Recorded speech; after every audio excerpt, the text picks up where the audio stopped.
How does the gameplay work? The gameplay, the player has multiple time manipulation powers at his disposal to take down enemies, and those will be used in kind of in conjunction with kind of cover shooter mechanics, and taking the time amplified elements there. What's been the most challenging aspect of bringing this experience to life? I think the most challenging aspect of bringing Quantum Break, I mean, certainly early on, I'd say, was can we really pull off the high fidelity characters? And can we get that? Can we nail it? And because maybe that's an area where Alan Wake fell a little short. It's like the story was well written, the pacing was well done, but then when we looked at the final delivery of the emotion from the actors, the technology just fell a little short. And I think that was something that we wanted to tackle early on. I think going further, I mean, for us, it's just about polish, and making sure that it's a seamless experience and it feels good.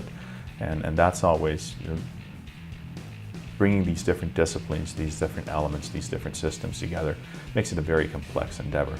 And that's certainly, I think the level of complexity is probably double to what we had on Alan Wake in terms of just different moving parts and making sure that those kind of fit in right. So I think it's more an issue of scope and complexity than anything else. And finally, in the age where performance capture is becoming standard for games, what did live action bring to the table?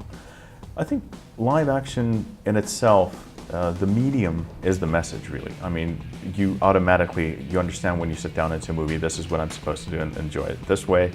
And on the other hand, when you're playing a game, you kind of expect to do certain things in another way. And we felt that bringing these two elements together and having them from the very inception, no pun intended, kind of come together and be written as a cohesive whole would actually be much better than just having something of our work translated into another medium or rehashed or done.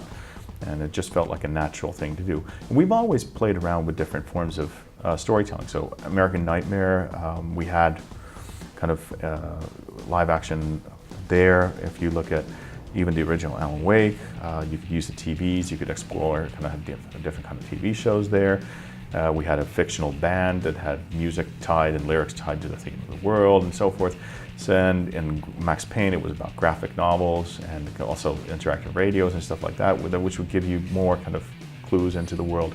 We had custom written songs by Poets of the Fall in both Max Payne and Alan Wake. So certainly we've played with different elements, and Alan Wake in itself already had elements of a thriller book and kind of a novel come to life. So I think these are natural toys in our little attic that we like to play with, and they're just different forms of art. One's a sketchbook and one's a painting, and one's performed theater, and that's fine. It's just different ways to deliver the story, and I think interactive and linear kind of TV live action brings with it its certain strengths and awesome opportunities as well.